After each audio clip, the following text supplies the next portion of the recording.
All right. Welcome back to another episode of the AI Revolution podcast. We are here today talking to Gray Newell.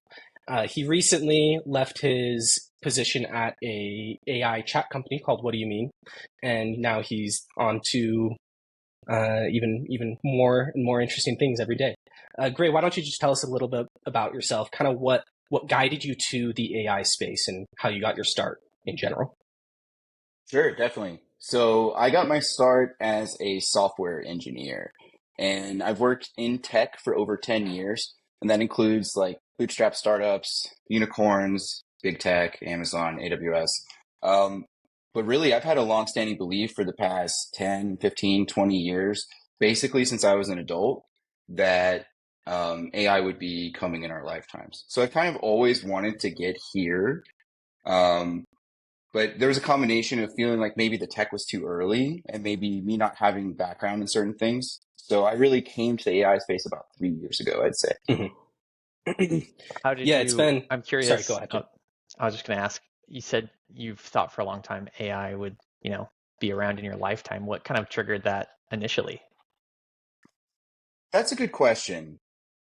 Um, Fundamentally, I'm an optimist, and I think that it will be a good thing. So I guess hope is a large component of that belief, maybe before Yeah. there was good evidence. Um, and then another component of it is if you work with computers and if you code all day, um, it becomes very clear to you just sort of how monotonous and repetitive a lot of that work really is. And like it doesn't feel that way at first, but then as you kind of elevate your skills and kind of get like meta pattern recognition, you realize like I'm connecting HTML to a database like 90% of the time. Uh, Yeah. so when these patterns emerge, like it's hard not to think we're just going to automate this. Yeah. But I think when you talk about AI, that sort of includes the idea of something that's more than just automation. It's like perhaps a being or conscious or sentient or salient or whatever phrase you want to use. Yeah. And that was what I was hoping would be possible. Okay. Nice. Yeah, and so kind of on that note, what 3 years ago, what was kind of the trigger point for you? Was it like the Codex demo or what was it for you? Let's see. Actually, for me, it was purely access and availability to resources. Hmm. 3 years ago, I got started building a moonshot social audio app.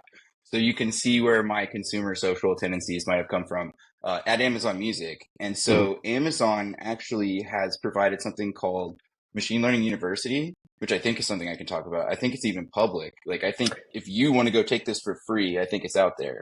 I was gonna say, I Um, believe that it is Hmm. out there. I think I've looked at this before. So, So the stuff I went through 3 years ago would be considered very dated now.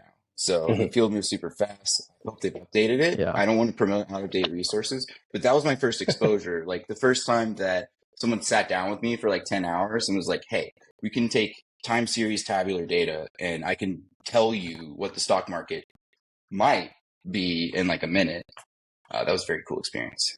Yeah. That's awesome. Yeah, AI is amazing that way. Yeah, for me, what got me into it? Well, I was kind of similar to you. Probably not quite as optimistic as you were, but I've been around the tech industry long enough to like have had a little bit of a finger on the pulse of AI. I tracked the development of the GPT models. I played around with like I think it was GPT two based. Research paper generator and stuff like that. And then that OpenAI released the Codex demo, and that blew my mind. And that's kind of when I started keying in a little bit more. It's been crazy how fast it's gone. So speaking of consumer social, uh, what was kind of like what was the concept between What Do You Mean? Your Sure. last enterprise. Yeah, thanks. So I guess our concept was kind of the name is kind of a pun on the idea of when you're texting someone and you just have no clue what they're talking about and you're like, WDYM question mark, what do you mean? So we started with the idea that young people, like my sister, will actually take screenshots of text message conversations and they'll upload them into ChatGPT saying like, what does this person mean? Um, And like, so we started Mhm. digging into this phenomenon because we think it's really interesting that I mean, there's a lot of steps there. You've got to OCR the characters, optical Hmm. character recognition. Like, you've got to read the text, then you've got to like basically guess. It's an NLP model. Like, it's not psychic. It doesn't know Hmm. what the person meant. But on the other Right. hand, it's very good at inferring and hypothesizing what the person might have meant because it understands like what their language is most similar to, like really intimately, if that makes sense. Hmm. Hmm. But people also took it a step further. There's an emergent behavior where people are like, what should I say to this person on Tinder to make them like me? Or what should I say to this recruiter to get this job? Um, and on the one hand, that makes me think of like the doomer propagandist, like super persuasion. Like, what if the Right. AI Right. convinces us to do terrible things? That Yeah. feels bad. Um, but on the other hand, if it actually helps people, then I think it could be a good thing. Within a certain limit, if that makes sense. So we Yeah. just like we thought we're gonna build that. Mhm. Yeah, I think that makes total sense because, like you said, like within certain limits, I have definitely done what you're describing where I don't do it super often, but every now and then, like, I'll take a screenshot of an email and I'm like, hey, how do I format my response to this? Because, like, you know what you want to say. And sometimes all you need is just someone to put the words together for you. And then you're like, I don't Yeah. like the way it's said. I'm going to change this and this and this. It's such a Yeah. nice way to get immediate feedback. So it's an interesting use of the technology. Yeah. I'm Um, curious, Gray, with what do you mean? What is like what's the backbone of it? Like, does it run on ChatGPT? Like, is it more of like a user interface built on top of, one of these LLMs, or how does it work? So I can give you broad strokes. Yeah. I think that, when it gets down to like the novel prompt engineering technique that we found, like what models we're using, like I probably shouldn't share that, but I can tell you that most of our infrastructure runs on, or most of their infrastructure, I guess, runs on AWS. Okay. We are calling models via API calls, or we were at the time, though, is what I should say. Mhm. And yeah, so it's that is kind of like a wrapper architecture, but I think the backbone of it, to answer that question, is actually an open source protocol called matrix.org. So Mhm. like when you're building a messaging app, getting like, suggestions from ChatGPT, like getting ranking, searching, sorting, like, getting Opus to do like analytical stuff, that part's actually not that hard. It's actually really hard to build a messaging app that fundamentally doesn't suck. And by that, I mean like encryption, like retries. And so Matrix kind of provides a client server specification that makes it a little bit easier to implement that kind of stuff. So that is how Beeper, Text.com, and like this onslaught of messaging startups, they're all using this protocol. Mhm. And so we did too. Interesting. Hmm. Interesting. So one more question about this. We won't make you talk about it too long because I know it's kind of in the past now. But one more question, if if you can answer it, or feel comfortable answering it, I should say. What were kind of some of the just broad strokes factors that led to you saying, you know what, this isn't the bet that I want to be making anymore? Best wishes to the team. I'm moving on. Sure. I guess the first thing is that it's not really about the bet. Like, I still think that they're a good play. Interesting. And I think it Yeah. was a good intro for me to the space. But Hmm. so, kind of two things really. The first is that I want to be in charge, and not for selfish reasons. I really didn't think that I wanted to be. I thought I wanted to leave that responsibility to someone else, and I'll just do the technical part, right? Like I'll play with my widgets, I'll optimize my P&L for just the techno stuff, and I won't have to deal with people leadership. But as it turns out, I think in a tech business, it's very impactful the decisions that you make on the leadership side. Like you can't really silo those things, especially in the beginning, and say like Hmm. this person's a leader and this person's the technical guy. Like you both sort Yeah. of have to do both. Hmm. So I think that I wanted to play that role. Hmm. Then I guess secondly is that we were all first time founders. And I mean that includes like our designers and like our founding engineers and stuff. We actually had a really top notch team, but I think um, it's impossible to build $1 billion business without any element of team risk. And I think I don't know, maybe we didn't entirely click on that professional level. But like I'd say Yeah, we're all still friends, so it's yeah, weird. Like I'm not talking shit. It was just not the right Right, fit. right. Yeah. right. Yeah. No, that happens all the time. Like, and you just go to like I like using NBA examples of like player doesn't like one team, he goes to another. Yeah, It's just exactly. business. Yeah. Definitely. All loving the game, So you know? yeah, And I will exactly. say about Silicon Valley that's very different than other places is like you're very much allowed to fail and you're very much allowed to change your mind. Like Yeah. in Yeah. Atlanta, we do have a little bit of a startup scene. That's where I'm from, by the way. Mhm. And there's a lot less investors and a lot less startups, obviously. But the concept of your track record is very immutable. Like if you Right. ever lost someone money, then you're done. Sure. Yeah. Yeah. And I see people pop with their fourth, fifth, sixth ventures in Silicon Valley all the time. So it almost feels like less risk averse, if that makes sense. Hmm. Um, Kind of a follow up question on that actually. What would you say is kind of the difference? Is it purely the attitude regarding risk, or do you think there's just a factor of there's more money flying around in Silicon Valley than there is in Atlanta, Georgia? I would say overall attitudes towards variance are just a lot better in SF in California. Well, I say better. That's my perspective. I don't Hmm. want to give an opinionated take here, but like if you want to look different, if you want to think differently, if you want to have like fringe views, if you just want to be yourself in a way that is incredibly not mainstream, like it's just very accepted here. And so I Yeah. think but it might be both because also I think I'm actually going to reference Frank Zappa here. The music industry used to have execs who were very healthy. They're making tons of money. And so they didn't try to be tastemakers. They didn't say, well, I'm going to pick what I like, or I think I know what the market wants. They said, the kids like this. I'm going to put money in that. But then the 80s, 90s, the kind of the culture of cool takes over the music industry where it's Mm. like, what I like is what's going to be next. Hmm. And so I almost get those like 70s record industry exec vibes from Silicon Valley, where a lot of VCs are kind of like, we have this investment thesis we want to fulfill, but like we're not really picking uh, necessarily winners and losers. It's like we just want to get allocation for all the people who might win. But I don't know. Again, I'm very new here, so I could be way off base. No, that's fascinating. And I think, yeah, it's probably so many different factors with Silicon Valley and just hotbeds like that, where it's also just, I think you said it, and what came to mind is like the abnormal is normal, right? It's like, no, here we want you to build this company. We want you to build something that is going to start something new. And it's a balance of like, they want like trend setting. I don't know. It's a very interesting combination. How long have you been in Silicon Valley? So, about a month as a resident, and this year, most of this whole year so far.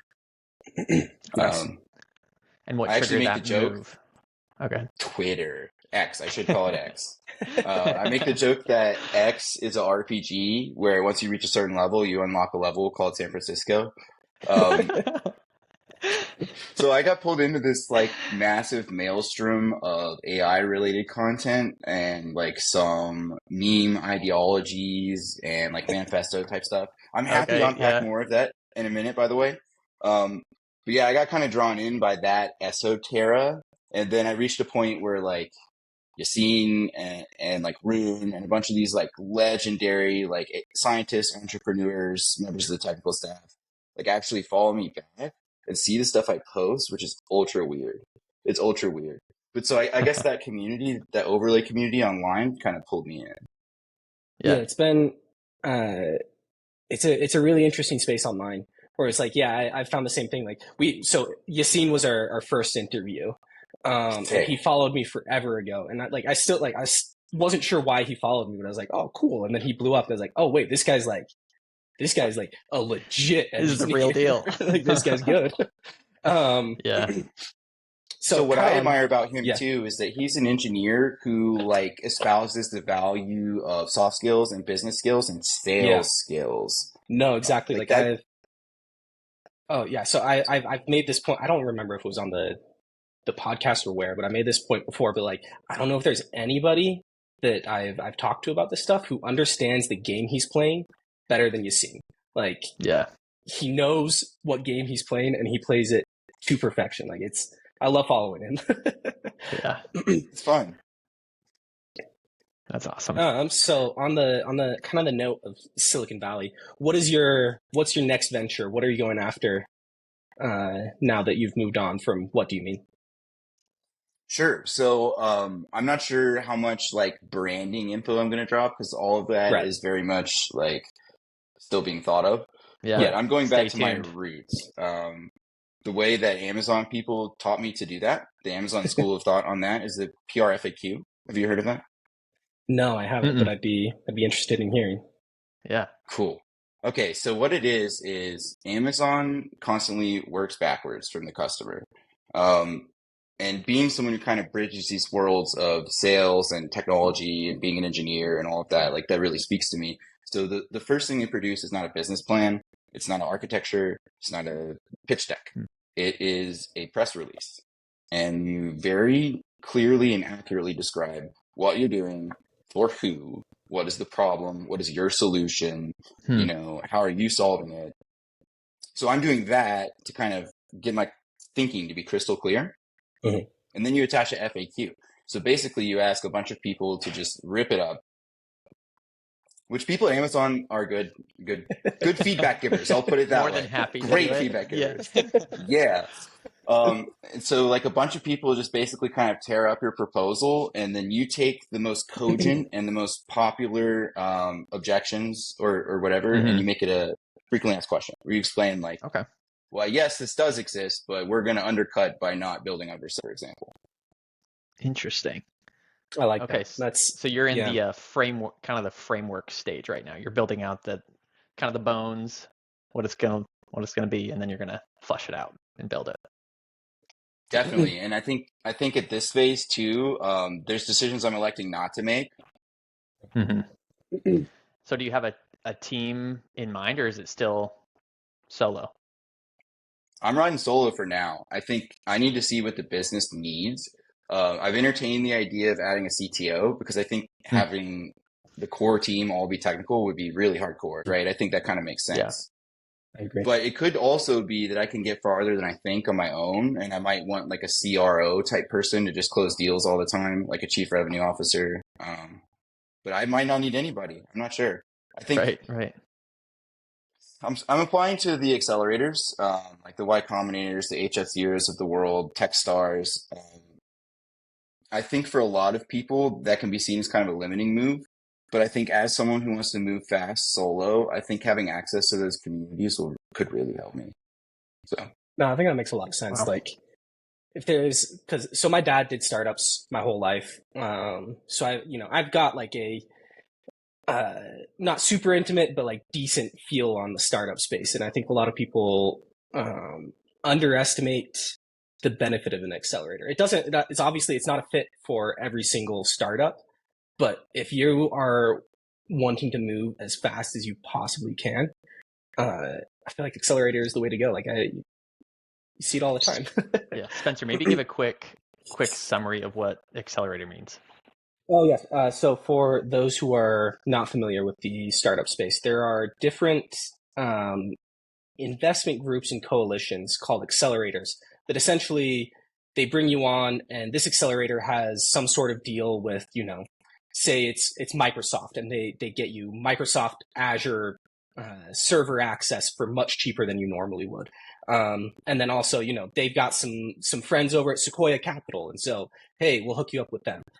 So it's essentially just a way of creating organizations that enable startups to access greater resources than they would normally. So, okay, one thing I think the criticisms of and the benefits of accelerators are actually the same thing, though, because critics of accelerators say, like, oh, it's of uncertain value. But if you think about it, the benefit is that it is of uncertain value. Like, you might meet Sam Altman at Y Combinator, and like, what value does a conversation with Sam Altman have to your business? Right. It's indeterminate. It could be nothing. You could talk about the rain or cake, or like he could give you the GPT-4 architecture. Like he could drop some base wisdom on you that might like change your life. You don't really know. Right. But I'd say those intangibles are really important to the experience of like being in the right community, knowing the right people. But also like look at who's getting signed to these programs. It's like hundreds of AI startups. Wow. Yeah, it all kind of depends on like what business you're in. I think it makes a lot of sense for the use case that you're describing, where it's like it's largely business to business. You're targeting mostly technical people, I would assume, Yes. with your value prop. Thank you. What I'm hoping the math bears out. So like really fundamentally, I'm making a contrarian economic bet by pursuing a different interface, by building on different platforms, and maybe like by embracing that variance and that entropy, like maybe I can find a recipe that works a little better than kind of what I see as being local minima that the market has settled on. Sorry, So Spencer. quick question. What kind of advice would you give to somebody who's looking at entering the AI space in a startup capacity, or solo dev, what have you? Okay, I've got the business for you because I like just did this. And obviously I haven't reached any sort of stratospheric levels of success yet, but I think that, yeah, I think I can help. So if you have any technical experience at all, then like just start building. Just start building right now. Whatever it is, publish it for free, give it to everyone. Like Red Hot Chili Peppers give it away now. Like you're promoting a mixtape. Like just get yourself out there, because trying to hire for my last startup, I got like thousands of applications, and like 90% of them I couldn't see anything that they built. That's a problem. It's not going to help you. And then I think the second thing is you need to have the knowledge of self, of what you like building and what you care about, because it's very competitive. There are millions of people who want to do this. Again, I like to compare it to music or like being a rock star. Like there's so much competition. You've got to have an ironclad idea of why you want to do this. Okay. Now let's say you're not necessarily technical, and let's address more the business side. When it comes to startups, I think if you want to do this, that you should, because the best way to learn the game is by playing. And I say that as someone who spent the last 10 to 20 years trying to prepare for doing this. And I'll explain to you the ridiculous degree to which I've tried to prepare for like my startup life. I've saved every Sky Mile that I've ever had for every purchase that I've made since I was 17, because I thought that I might need to travel, like to have a sales meeting with an executive and not have enough cash in my account. I studied like every technical thing, all the math that I could possibly learn. I learned the basics of accounting. I saved up like 3 years of personal runway so that I don't have to worry about cash while I'm doing this. Which, by the way, actually didn't last 3 years. It's crazy. Right. But I really think no matter what you try to do to prepare yourself, you're never going to be ready, and you're never going to feel like you're ready. And you need to push yourself outside your comfort zone if you're going to start growing fast enough to catch up. So that's my advice, is just get out there and do it. Wow. Get in the game. There's like so many layers there, but I think it's terrifying, but also it's like this fast moving, right? Like AI, it's so new, it's so fresh. And I think people worry, right, that like your idea is not good. You're going to build something, it'll flop. But I mean, first, one thing you said is like, it doesn't necessarily matter. Like if it's out there that you've built, that like you have things that have been built, one, that looks so good. But two, I think now is this time with AI, it's allows you to, we've talked about this, I think, multiple times on the show, and Spencer and I have talked about this a ton, just like this incredible acceleration of, I just came up with it. Here it is. Acceleration of iteration from AI, right?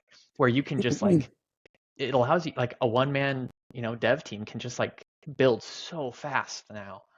And so don't get so, I think my problem is often I get so emotionally attached to my ideas. It's like my baby, and I'm like, don't get mad at my baby. Don't do anything, But it's okay. Like if it doesn't work, just drop it, keep going, iterate through, and you'll find something. So And fail fast. So like, there's an argument to be made that I look like a clown because I moved to San Francisco to be CTO of a startup that I immediately quit. Right? You could make that argument. I certainly have had that thought. But on the other hand, I would really feel like a clown if I wasted like 5 or 6 years on an idea that didn't like fill my soul. yeah, exactly. So I think there's value in failing fast. I think there's value in very quickly figuring out if something is or is not for you. And I have to say, having done it now for, I guess you could say like 4 months, full time, the risk tolerance is not for everyone.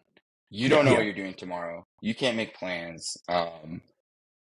Everything could change overnight. Like when a new model drops, like you kind of have to just go figure out what it is and what it can do, because it could just destroy your business. You don't even know. But I think the only way to know is by firsthand experience. Yeah. So where do you see this all going? Like in 1 year, 5 years? Like what do you think is going to happen with the AI space? Is it going to take all our jobs? Is it going to take over the world? Is it going to make everything better? What do you think? Yeah, that's a really good question. So I think, is AI going to take over the world? I think it already has. That's fair. Everyone's fascinated with it, right? Like I can't call my grandma without talking about ChatGPT.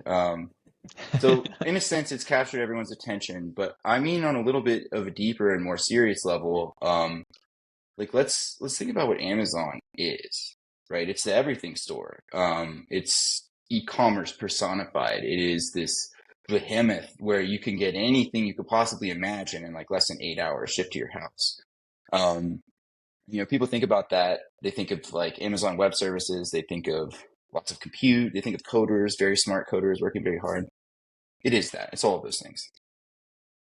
But it's also machine learning and what's now called AI. It's personalization. The real technical feat of Amazon, if you're an infrastructure and operations person, you're like, it's running 10 billion servers. That's incredible. And it is incredible. I don't mean to degrade that. But if you're a software engineer, the technical brilliance of Amazon is that they figured out before you've bought anything what you personally want to buy when you click on their site in like 1998. So we live in this world where personalization algorithms determine everything you see on social media. They determine most of the things you see and have the choice of buying. They determine most of the stuff you search for. They determine the locations, the routes you take to get there in your Maps app. I think when we look back on this time, we're going to say that AI kind of already did take over the world. Maybe we don't call it AI. Maybe it doesn't chat with us like ChatGPT does, but I mean, it's the machine. Whatever you want to call it, it makes a lot of decisions for us. I'm fond of quipping that the singularity started in 1998 when Google launched. I think that's when they launched. I don't remember for sure. It's like, it's partially just a joke because obviously we're not technically in the singularity yet, but I do genuinely believe that, similar to you, that years from now when we look back at this time, we're going to put the date of the singularity, whatever you want to call it, a lot earlier than we would right now. Where it's like we already, sorry, excuse me, what were you saying? I don't mean to interrupt, but I was going to say, well, it depends on how far we can take things, right? Like if it's the neural network architecture that generates AGI, then the singularity started in 1956. If it's a transformer architecture, then it started in 2017. But sorry, continue. Oh, no, you're totally good. But yeah, I was just saying that I think that we have already, kind of similar to what you're saying with the recommendation algorithms kind of governing everything we see online. We've already started integrating with technology to a degree that it's kind of impossible to separate already. You can't really, something that I've come to believe more and more with AI is that you can't separate humanity from its tools, if that makes sense. That our tools that we use are just an extension of ourselves. And I think that we'll find more and more that that's what AI turns into. I'm very bullish on AI scenarios that position AI as like a merge type scenario where eventually, I can get ChatGPT 17 installed directly into my brain, or Yeah. Anyways, it's Yeah. just I it's mean, going to we're be fascinating to we're watch. almost there, right? Neuralink, like we're this close, like Well, also, like, don't you feel physically uncomfortable if you try to go like a week without your phone? Like, I think, the physical merge, the merge of consciousness and stuff, that stuff hmm hasn't happened. And I guess Right. that's what people are waiting for. But I think like your subconscious mind is already very heavily influenced by AI outputs on a daily basis. And this is my personal theory, but I think your subconscious mind is more often than not really in the driver's seat. Like people feel very agentic. We think we make lots of decisions, and that's why everything happens. But a lot of times, I think maybe we're more on autopilot, or we're operating based off yeah, of yeah, like our heuristic model of the world that's shaped more by how we feel than what we really think. yeah. I remember one of our earlier interviews. We interviewed Danny's sacrificial pancakes on Twitter X, and I remember him saying something that I've thought so much about. He said how like already like technology and AI is altering the way our brains function. Where our brains are now turning into more of a recall system. Like we don't have the information, but we know where to get it, and we have it saved on our phone. We have it, whatever. We know where we can get it, but we're no longer storing as much on our hardware. And we're I think that'll just become more and more common until maybe eventually it is merged and it's all there, but it's gonna be a wild ride. Definitely. Well, so like I guess the concept that the internet or whatever compressed format of it that we present, like ChatGPT or something, is like our exocortex, and like which just means exterior brain, and hmm our brains just index it. It's just like a meta overlay, I guess. Yeah. Yeah, By the yeah, way, Sacrificial Pancakes music is dope. I don't know if y'all peeped it, but it's really Oh, good. he's sick. Yeah, like totally. that was actually one of the things that stuck out to me about him at first. Because at first, when he followed, I don't remember if he followed. We were in the same group chat, something like that. And I was like, oh, it's just another like EAC guy. And then I started listening to some of his music. I was like, oh wait, this dude's dope. Yeah, Follow him that immediately. mohawk, he Um, kills it. I love that dude. He's so Yeah, So excited he's about great. everything too.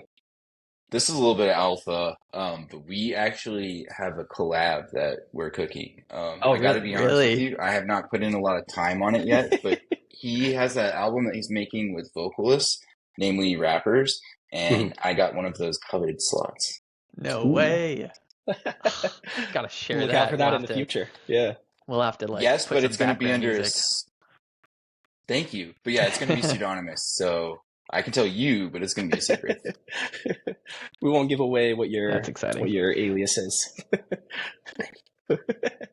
um, But we'll know. kind of We'll continuing know. on this note. Um, have you played with like any of the AI music generator? This is kind of just off the wall, like something that I've been curious to hear other people talk about. Yes, I have a lot actually. And so right after I moved over to AWS, like I was Mhm. trying to be the person that built that first. So actually Oh, there's a blog that I pitched to the AWS machine learning blog called Creating a Hot 100 Billboard Hit Song with Amazon SageMaker. Um, so actually, I just want to clarify to anyone who might be listening, it's substantially difficult to do that. That is very, very, very challenging. But so yeah, I've played with Suno, and there's one that starts with an E that came out much more recently. I've played with almost all of these, all the way back to like Refusion, which came Mhm. out 3 or 4. Yeah. Um, I think the thing I'm the most amazed about is that musicians don't seem to care. When I say musicians, by the way, I'm not trying to generalize and I'm not bashing. I specifically mean my friends that I used to make music with. I show them this and I'm like, hey, now any sound you can imagine, you can sample it with no copyright issues, just like that. And they're like, oh, cool, man. And like they just go back to Splice where they can get the same old sounds they normally do. And I'm like, no, I don't think you understand. Like, um, I don't think AI is going to replace musicians because I think Mhm. if you look at the creator economy, it's a form of patronage. People support people mm, they like. People support people they understand. People support people who they feel represented by. And those emotional bonds are difficult to form with a machine. for us. Now, Generation Alpha, the people coming after Generation Z and the Zoomers, maybe they'll feel differently. They're coming up in a very different world. But Right. my grandpa is never going to jam out to AI Tupac. It's just not going to happen. So when you examine art as a form of patronage, like I don't think it's going to replace musicians. That's not what I see those tools doing. But I look at producers like someone who are using these samples. They want to Yeah. grant. So I think the Yeah. constraints of material resources and your skill issues being lifted from your creativity is incredible. And the people who take advantage of that are the next generation of superstar artists. What would you say then to this whole group of music artists? Who is it? Billie Eilish, whoever else, lots of big names that are saying, we got to restrain, we got to pull back AI, all of these concerns that it will kind of it'll make what they have not special. When everyone's special, no one is, right? Like it'll take away this like artistic gift where anyone can do it. You don't have to put in the work. What would you say to them? I would say that there's a lot of people who play the guitar who feel that way about FL Studio. And I don't think that these artists are not going to use the tools that they've already learned how to use to make money to feed themselves. But that being said, like maybe that's sassy or accusatory. I want to say that I think it's very justified that people potentially feel that. And I think that that's a signal that we as technologists can't ignore. We can't. Because I guess their point is that it is possible. And although I don't feel like that's what will happen, I mean, it technically is possible. But what you're really looking at here is it's not the technology that's evil. It's the way that we choose to allocate resources, right? Like if everything has to be the most cost effective and profitable possible iteration of something, which is not how I think of art. I think of art as being what pleases your soul. Then it's automation. Automation is going to win every time. So I think maybe if our outlook on music changed from we need to produce the biggest commercial product possible to like, I want to support musicians like from my community. I want to support musicians who talk about things that are relevant personally to me. And people do feel that way, by the way, about the music they support. But I don't know. I see it maybe the relationship changing. Yeah, but I don't think it replaced. I'm sorry. Oh, sorry. Oh, I was just gonna say like that's part of why we started this podcast. Actually, is exactly what you're talking about. It's like we want to. Something that I've felt is that there are a lot of people in the AI space who are too too dismissive of people's concerns surrounding AI. And I understand the instinct. Because I get that way too sometimes. Sometimes you want to dunk on somebody, right? Like you're like, oh, you're dumb. You don't know anything about AI. Like, shut up, man. And it's fun to do. Like, it is objectively a fun thing to do. But I do think that like those of us who are working on it or even just interested in it, I think that we do have a responsibility to kind of shift the dialect and discuss a positive vision for AI. Because I think like that's what has convinced me is like, the positive vision of AI is incredibly compelling. And it's our responsibility to present that to people. If we want them to believe in what we're building, like we gotta make them believe. Well, and so the path to get there to me is so easy though. Like, hey, let's start here. Pay artists when you use their work. Like, is that crazy? Right. Novel I think idea. that artists would be way less pissed about AI if they got paid for their work being used as training data. Now, okay, let me back it up a little bit because I am in the tech industry. Like maybe that economically doesn't work at all. Maybe you can't pay every artist for every piece of training data or there is no AI. Like Japan thinks so. Japan says we can't enforce copyright because we will be denying ourselves the greatest economic opportunity of the next century. So I think I don't know. Like, I don't even think the way IP law works right now necessarily favors artists. I think they kind of got a raw deal to begin with. Like, maybe we could rework the legal foundation here in a way that benefits what we want to do in the future with technology and like our great works from the past. Maybe we can please both parties somehow by changing the rules. Yeah, and that's something that I've given a lot of thought to as well. That the current copyright regime, however you look at it, it is not prepared, equipped to deal with AI and its many implications. No. Whether Yeah. from a training perspective or or creating original works, it does introduce some novel questions, and we need a new framework for dealing with them. Yeah. I Yeah. agree It's with gonna that. be fascinating to see how the oversight is implemented. I am very much worried / excited to see this play out on like the world stage because they're trying to figure it out right now. But so, like, let's pay attention to consumer preference though. Like, people really do care that the products they consume are ethically sourced. Well, lots of people do, I guess I should say. Right. Uh, Right. Lots of people also do care about privacy. Like, um, I guess what the dismissers are hoping is they're hoping that the value of AI will be so great that like everyone will just be automatically won over, right? Build it, they will come. Like we're just going to give you post scarcity, and then you're going to love it. Um, but I think that fundamentally misunderstands like what technology is. Mhm. I think society is technology. I think technology is a social adaptation whereby we have learned to use tools to improve our condition. And sometimes those tools are things like laws. Sometimes those tools are like, an AI system, a machine gun, a server, whatever. But I think if you look at technology that way, technology that no one uses has no impact, and therefore it isn't real. Like it may as well not have been built in the first place because that's what it's for, is to change things for the better. So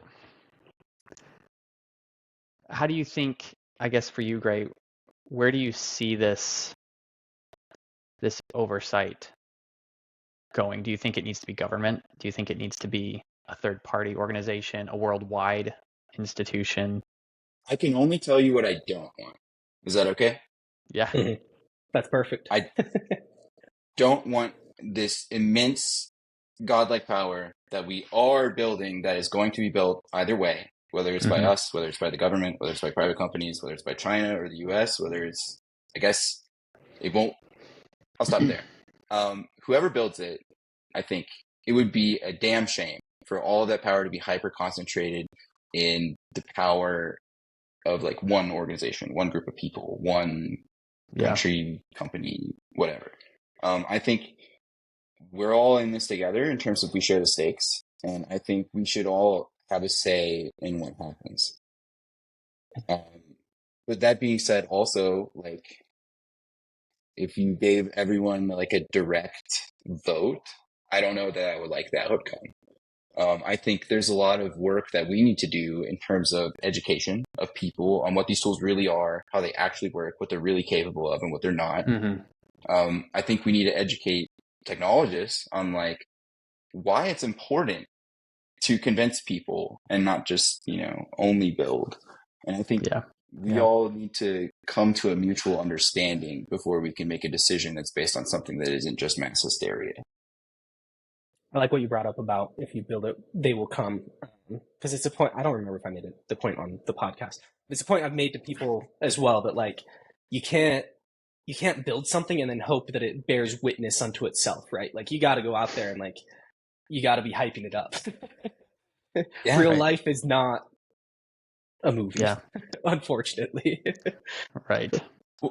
And like, even if you've earned the right, like even if you built something cool, even if you studied someone and solved a problem that's relevant to them, it's like you need their permission to impact their lives most of the time. Yeah, that's so true. Yeah, definitely. So great. We always like to ask, what advice would you give? We talked about like entrepreneurs, business owners. What tips, advice, wisdom would you share with the everyday Joe, the everyday person who is not technical, is just saying what the news says about AI? They're wondering what to do. What would you say to that person? I would say stay curious, stay hungry, learn everything you can. And I would say most of all, like try not to be afraid of what you don't understand, because, and maybe that sounds rude, but I want people to find out more before they jump to a conclusion, because I think, yeah, there are bad things that are possible with AI, and anyone who convinces you otherwise is trying to sell you something. But there is also immense personal, economic, and joyful value that normal folks, I'm a normal folk. I come from Southern Appalachia. I was raised in rural America. I went to college because I got a scholarship. You know, like, I'm in Silicon Valley now, but I grew up from very humble beginnings. And like, I think just stay curious and just, you know, keep your finger on the pulse. And if right now you're not sure, that's perfectly valid. A perfectly valid place to be at right now. But I think the more that you educate yourself and arm yourself with information, I think you'll see that the potential for good is worth the risk. I like that a lot. All right. Do you have any more questions to ask, Jake? I think I'm good. Okay, awesome. Should we go ahead and wrap this up? So Gray, before we wrap up, first off, thank you so much for joining us and coming on here. You. It was an awesome conversation. Very excited to see what the coming months hold. September 30th. We'll be keeping a pulse on that. We'll be posting for you. That's right. And then on that note, if there's anywhere that listeners can come, you know, follow you, read your thinking, what are some good places to follow you? Sure. X or Twitter at Gray Newell, GreyNewell. You can also find me on LinkedIn. I don't post there as much anymore. And yeah, I will definitely be tweeting kind of updates, strategy updates, really anything related to my startup, as well as I do shitpost a bit, just warning you. You're going to find that out pretty quickly. I like to have fun. And yeah, you know, I might share some general breaking news too. So follow me. Awesome. Thank you so much, Gray. Thanks for having me, y'all.